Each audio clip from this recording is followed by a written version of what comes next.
नमस्कार विद्यार्थी मित्रांनो, 11वी फिजिक्सचं चौथं चॅप्टर लॉज ऑफ मोशन या चॅप्टरचा आपण स्टडी करत आहोत आणि आजचा आपला हा 7वा व्हिडिओ आहे. आजच्या व्हिडिओमध्ये आपल्याला रियल अँड स्यूडो फोर्सेसबद्दल शिकायचं आहे. काय आहेत रियल फोर्सेस समजावून घ्या. The forces which arise due to known interaction between the bodies and which exist in action reaction pair are called as real forces.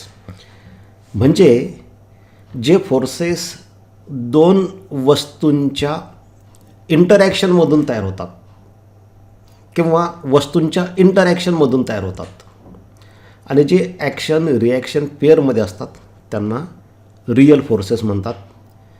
काही उदाहरणावरून ही कन्सेप्ट तुमची क्लिअर होईल. आपण 4 प्रकारचे फोर्सेस पाहिलेले आहेत.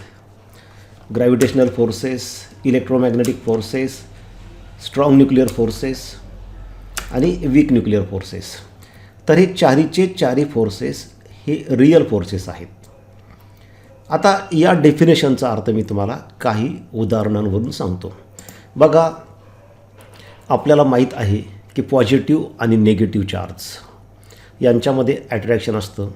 हे इलेक्ट्रोमॅग्नेटिक फोर्स आहे. तर हे दोन बॉडीच्या इंटरॅक्शनमधून तयार होतं.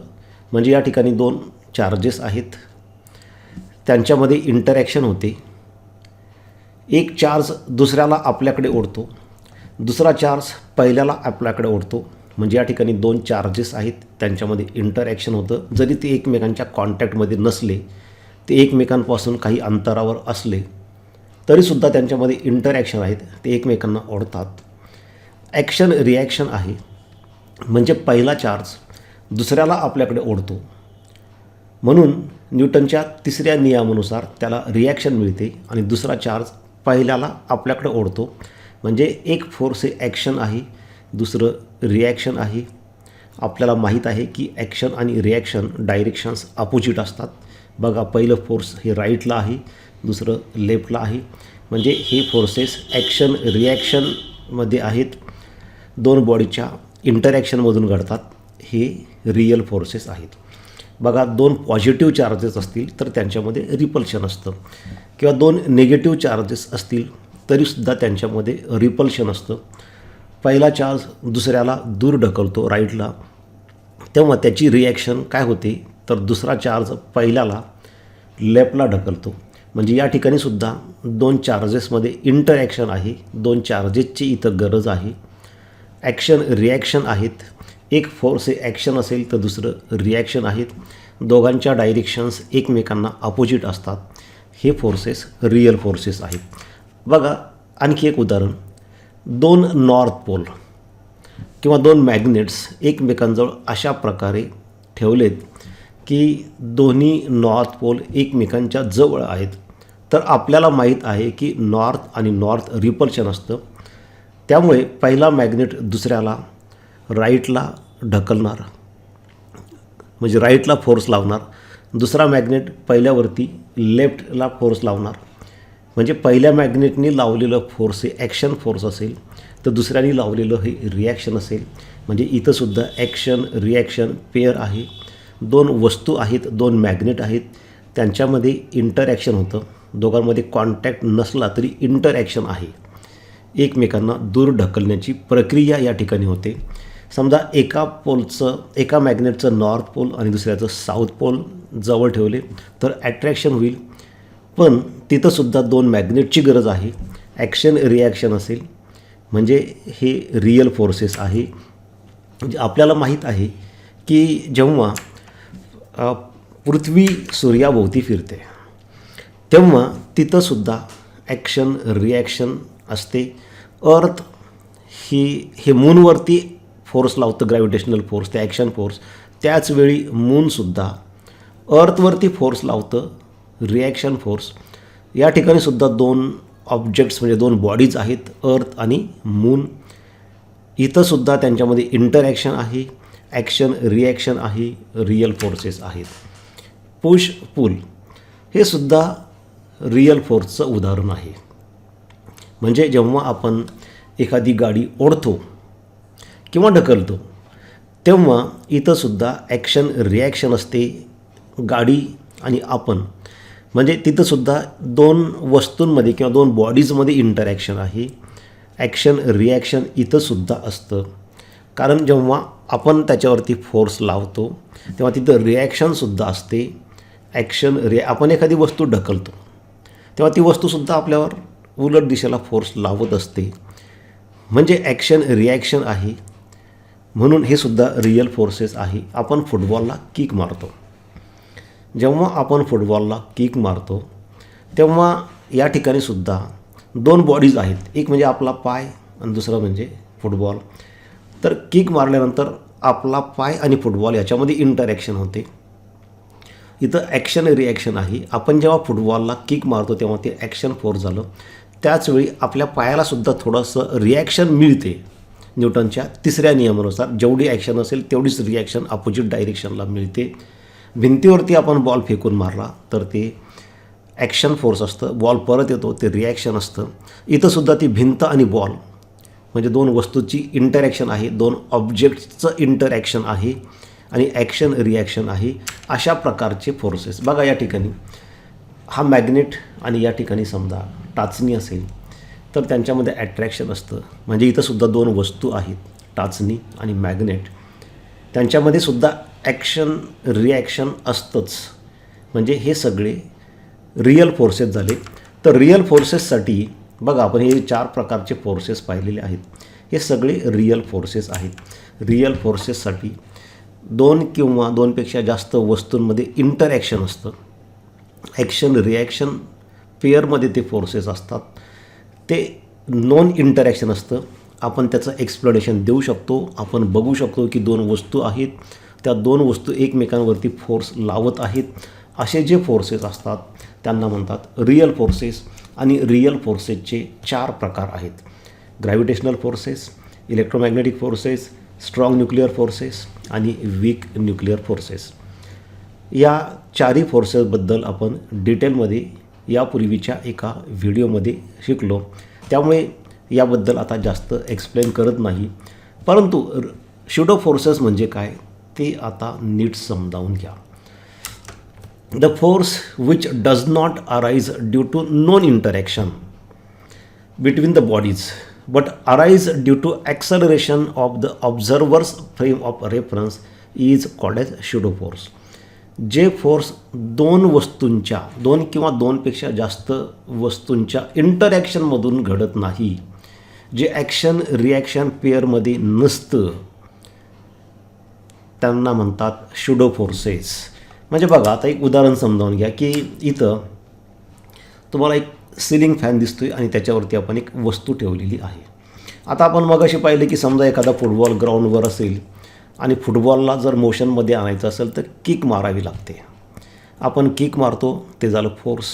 ते हे रियल फोर्स आहे कारण आपण ते बघू शकतो की किक मारली आहे, आपल्याला ते दिसतं आहे. आपण त्याचं एक्सप्लेनेशन देऊ शकतो की पाय आणि तो बॉल याच्यामध्ये ॲक्शन रिॲक्शन झालेली आहे, त्यांच्यामध्ये इंटरॅक्शन झालेलं आहे आणि त्याच्यामुळं तो फुटबॉल मोशनमध्ये येतो. आपण फोर्सची डेफिनेशन पाहिली, the physical quantity which changes the state of a body. Force म्हणजे काय की ज्याच्यामुळं वस्तूची अवस्था बदलते. रेस्टमध्ये असेल हा फुटबॉल तर तो मोशनमध्ये येतो. परंतु समजा हा फुटबॉल ग्राउंडवर ठेवलेला आहे आणि त्याला किक मारली नाही किंवा आपण त्या फुटबॉलजवळ नाही, म्हणजे तो फुटबॉल ती एकच वस्तू त्या ग्राउंडवर आहे आणि अचानक जर तो फुटबॉल मोशनमध्ये आला, कुठलाही फोर्स नसताना, कुणीही किक मारलेली नसताना, तर त्या ठिकाणी जे फोर्स असेल त्याला स्यूडो फोर्स म्हणतात. कारण इथं दोन वस्तूची इंटरॅक्शन नाही आणि ॲक्शन रिॲक्शन नाही. आता हे उदाहरण बघा. ह्या सिलिंग फॅनच्या ब्लेडवरती एक वस्तू ठेवलेली तुम्हाला इथे दिसते. आता जर आपण ह्या वस्तूला ढकललं तर ती वस्तू पुढं जाणार, खाली पडणार. म्हणजे ढकलावं लागेल. दोन वस्तूची इंटरॅक्शन होण्याची गरज आहे. म्हणजे ती वस्तू आणि आपला हात ह्या दोनमध्ये तिथं इंटरॅक्शन होणं गरजेचं आहे. हाताने ढकलावं लागेल म्हणजे आपला हात आणि ती वस्तू अशा दोन ऑब्जेक्ट्स आहेत आणि त्यांच्या इंटरॅक्शनमधून ते फोर्स तयार होईल आणि ती वस्तू बाहेर फेकली जाईल, खाली पडेल. परंतु समजा कोणीही त्या वस्तूला हातसुद्धा न लावता ती वस्तू जर मोशनमध्ये येऊन खाली पडली, तर मग त्यावेळी जे फोर्स असेल ते शुडो फोर्स असेल. कसं घडतं बघा. आता समजा हा फॅन जेव्हा फिरायला लागेल जेव्हा याचा स्पीड हळूहळू वाढत जाईल तेव्हा ती वस्तू बाहेर फेकली जाते. कुणीही ढकलत नाही, कुणीही हात लावत नाही, ती वस्तू खाली पडते. तेव्हा इथं जे फोर्स तयार होतं ते शुडो फोर्स असतं. बघा या ठिकाणी नेमकं काय घडतं. आता पहा, हा फॅन आपण चालू केला आहे, स्पीड वाढत जातो आणि आता ती वस्तू बाहेर फेकल्या गेली. आता या ठिकाणी नेमकं काय झालं आहे, आपण ढकलली का ती वस्तू? नाही. आपण हातसुद्धा लावलेला नाही, तरीसुद्धा ती वस्तू पुढं फेकल्या गेली, मोशनमध्ये आली. म्हणजे या ठिकाणी दोन वस्तूंचा संपर्क नाही, दोन बॉडीच्या इंटरॅक्शनमधून ते घडलेलं नाही. इथं ॲक्शन रिॲक्शन नाही, कारण ॲक्शनच लावलेली नाही आपण. न्यूटनचा तिसरा नियम काय सांगतो की जर ॲक्शन असेल तर अपोजिट रिॲक्शन असते, इक्वल आणि अपोजिट. पण इथं त्या वस्तूला आपण ढकललंच नाही, कुठल्याही बॉडीची ॲक्शन त्या वस्तूवर झालेली नाही, त्यामुळे रिॲक्शनसुद्धा नाही. म्हणजे असं जे फोर्स असतं त्याला शुडो फोर्स म्हणतात. This does not arise due to non interaction.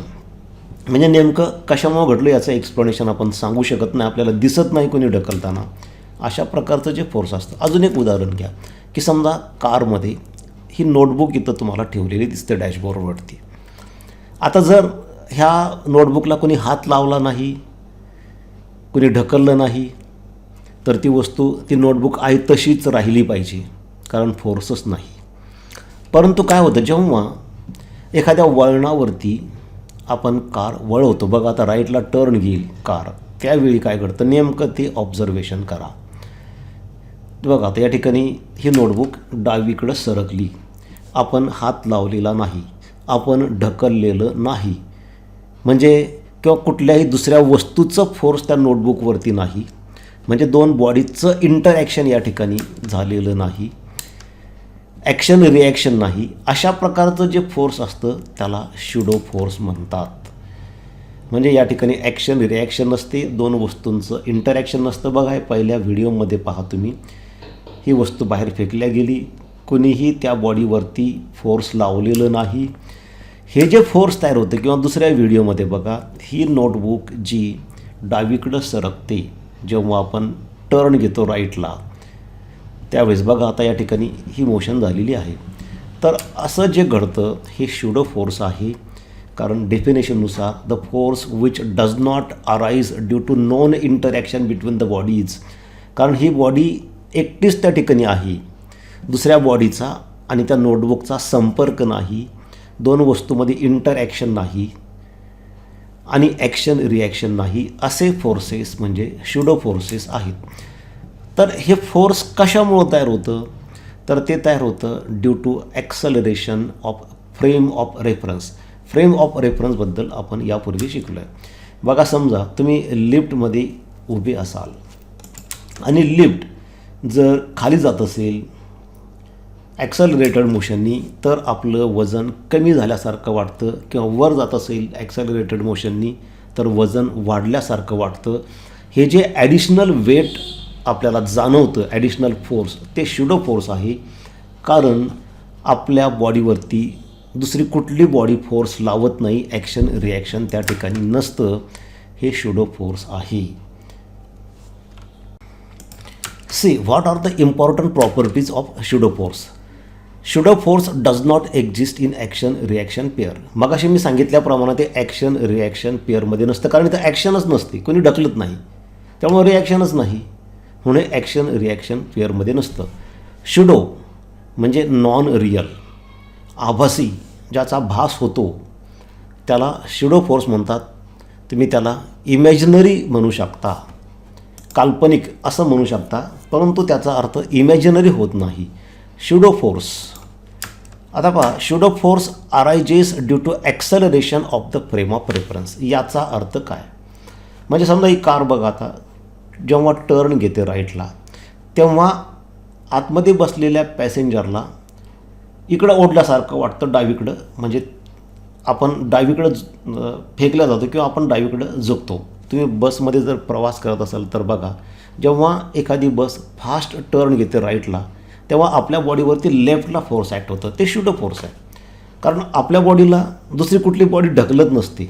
म्हणजे इथं दोन बॉडीचं इंटरॅक्शन नसतं, ॲक्शन रिॲक्शन नाही, म्हणून ते शूडो फोर्स आहे. पण ते का तयार झालं, तर ते ॲक्शन रिॲक्शनमुळं तयार झालेलं नाही, तर ते तयार झालेले acceleration of the frame of reference.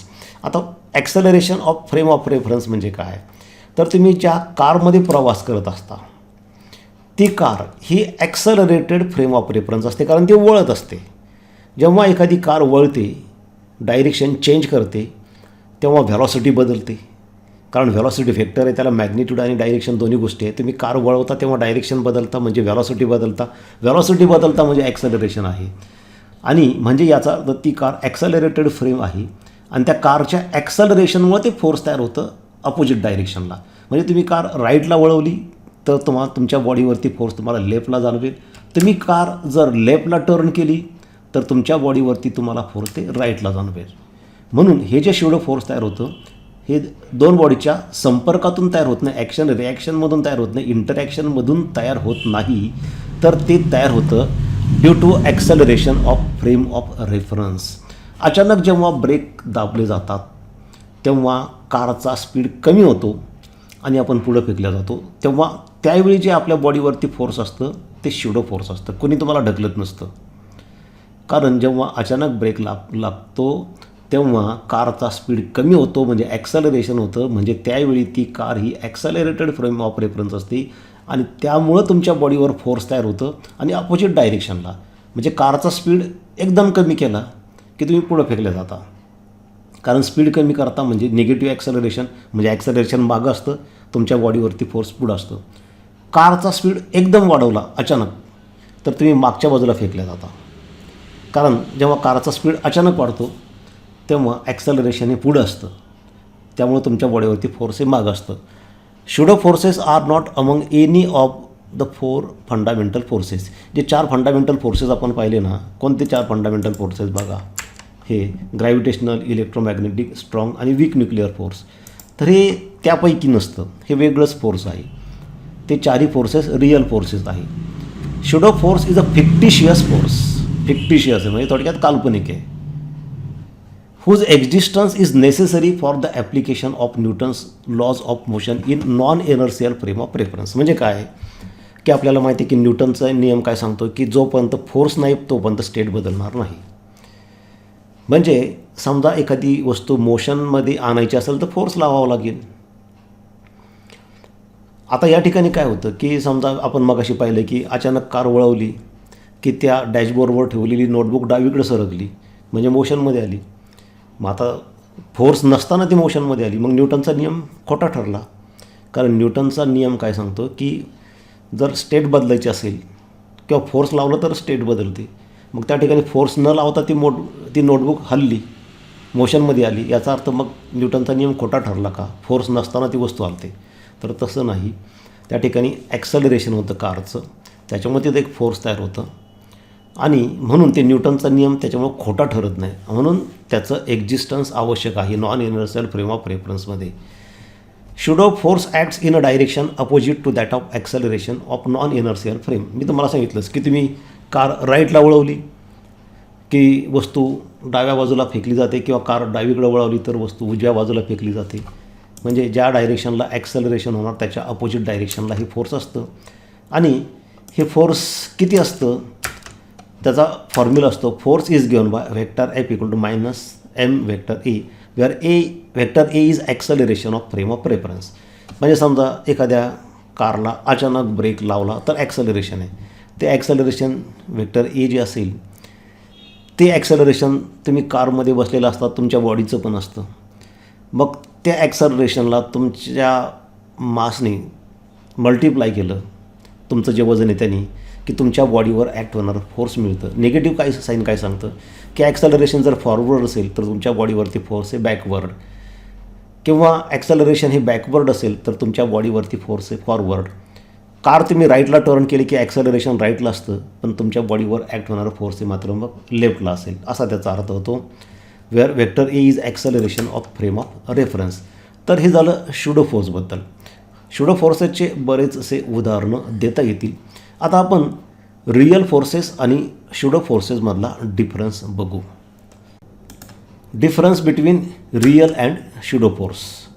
First difference, this force arises due to interaction between the objects. मग अशी मी एक्सप्लेन केलंच की दोन वस्तूच्या इंटरॅक्शनमधून ते घडतं.